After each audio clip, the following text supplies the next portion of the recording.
y le enseña que Elías Santana está cumpliendo años, me imagino que 400, 420 por ahí. Y Carlos Raúl, 500 años mínimo.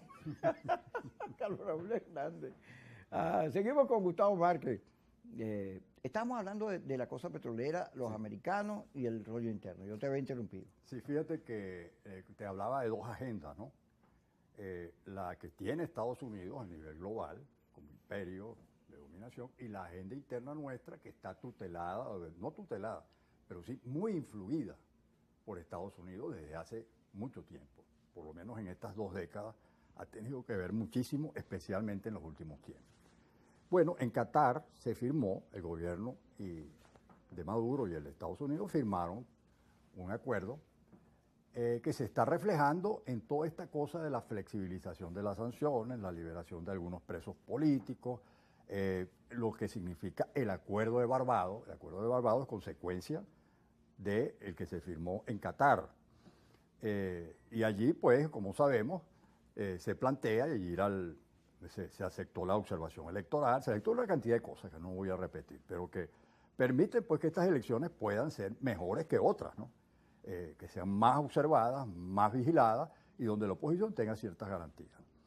De manera que, pero, ¿qué pasó? ¿Qué pasa en este momento con el tema del Esequibo? Que eso es parte de la agenda superior de Estados Unidos. ¿Por qué? Porque en Guyana, y eso no es nuevo, desde el 2013, la Exxon descubrió que había petróleo ahí, importante. En el 2015 ya comprobó completamente en algunos bloques, particularmente en el Stackbrook, que por cierto comparte con Venezuela, la zona de reclamación con Venezuela, donde hay 14.000 millones de barriles, nada más ahí, en ese bloque, según ellos estiman. Y bueno, comenzaron a hacer inversiones, pero fíjate que a partir del 2015 se da una triple, diría yo, convergencia, ¿no? Se da por una parte ese hecho de que la Exxon descubre el petróleo y en ese momento es Tillerson, el ejecutivo, el jefe pues, de la Exxon. Bueno, resulta que a partir de allí, de ese momento, justamente Guyana decide darle una patada al Acuerdo de Ginebra y dirigirse a la Corte Internacional de Justicia. De manera que eso lo hace, por cierto, después que se eleva el secretario general de las Naciones Unidas, que tenía en sus manos en este momento, a Quimón, el tema porque se habían agotado, pues, o él consideró que se habían agotado las negociaciones bilaterales, tenía que tomar la decisión sobre un nuevo mecanismo, pero que no vulnerara el Acuerdo de Ginebra. Pues decidió unilateralmente cerrar la negociación. Eso lo hizo Ban Ki-moon. Y le pasó... Pero cumplió, dio un año para que se pusieran de acuerdo, y como no se pusieron de acuerdo... Exactamente. De ahí le pasó la cosa pues a Guterres, y Guterres pues hizo lo propio. Tampoco consultó con nadie, directamente elevó eso a la Corte Internacional de Justicia. Es decir, que resolviera el conflicto, pues la Corte. Ese es el momento en que Guyana se presenta y dice, bueno, yo demando la vigencia del laudo arbitral de París. ¿Por qué? Porque sencillamente si ese laudo se considera nulo, entonces las fronteras son las que se trazó en ese arbitraje. Es decir, lo está legitimando, cosa que implica de hecho desconocer, eliminar, cancelar definitivamente el Acuerdo de Ginebra. Eso es lo que está en juego allí en este momento, justamente. Bueno, eso se hace y qué sorpresa, ¿no?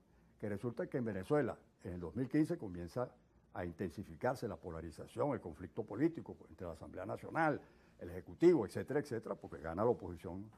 Y además se da el hecho de que Tillerson pasa a ser secretario de Estado de los Estados Unidos, nada más y nada menos, ¿no? Es decir, a este señor le toca justamente manejar todo ese proceso, incluyendo el pase al secretario general de Naciones Unidas, incluyendo, por supuesto, todo lo que vino después.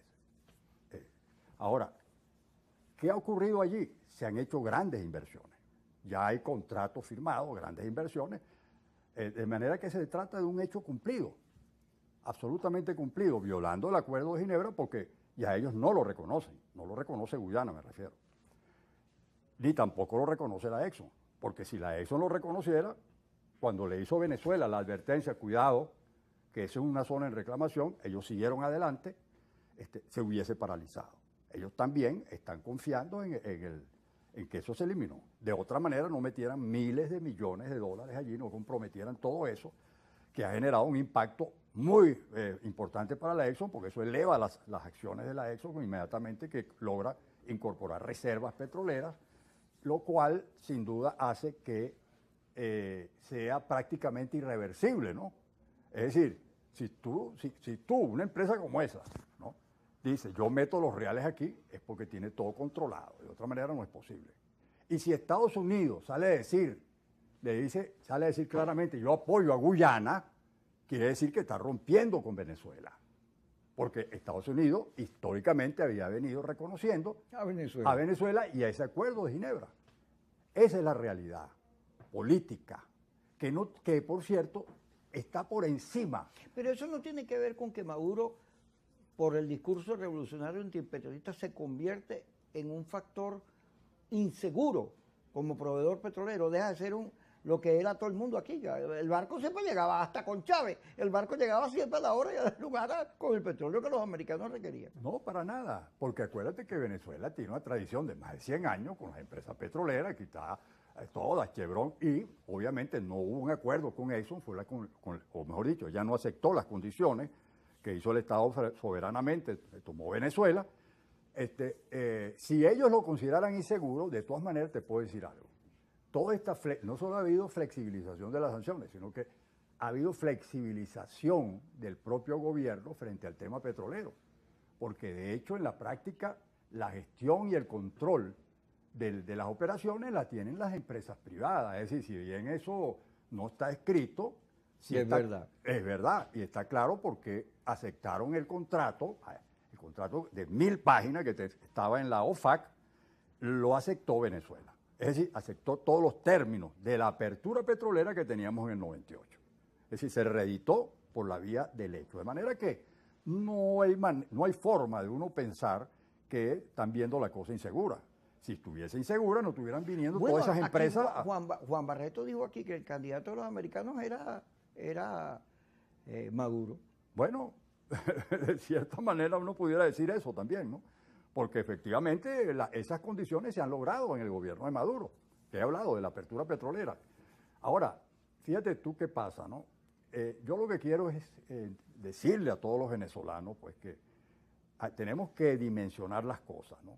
Esto que está ocurriendo hoy en Venezuela, este conflicto por el Esequibo, va a ser definitivo. No va a haber otro momento para opinar sobre ese tema. Bueno, entiendo que el año que viene, en abril, es que se vence el plazo que se dio para bueno, sí, pero ahí voy. Entrar en el proceso. Pero en la ¿por Corte. qué lo digo? ¿Por qué lo digo? Justamente por eso que tú acabas de decir. Porque en la práctica, ¿qué es lo que está pasando? Repito, lo que se está decidiendo en la Corte es la nulidad o no, o validez, del laudo de París. ¿Qué decidió el laudo de París? El laudo de París delimitó la frontera entre Colombia y Venezuela, dándole prácticamente la razón a Inglaterra. Se la dio completamente. Incluso hubo una protesta del representante de Estados Unidos y entonces se le devolvió a Venezuela un pedacito, que era como el 20%, ¿no? El 80% quedó en manos de Inglaterra. Y quiero recordar algo más. Ese laudo no lo firmó Venezuela con Guyana. No, porque no estaba ahí. Exactamente. Lo firmó con los americanos. Con el Reino Unido. Y los americanos que fueron nuestros representantes. Exactamente. Por cierto, de manera unilateral. Decidieron ellos que fuera, se decidió Estados Unidos. Porque Estados Unidos se mete tratando de ayudar. No, en realidad Estados Unidos... Porque nosotros estábamos siempre en guerra, en conflicto, en cosas chucheándonos. Sí, pero no fue por eso. Fue y los ingleses avanzaron. Claro, pero era porque en ese momento la doctrina Monroe era fundamental. Estados Unidos no tenía el rol que tiene hoy. América para los americanos. Y entonces...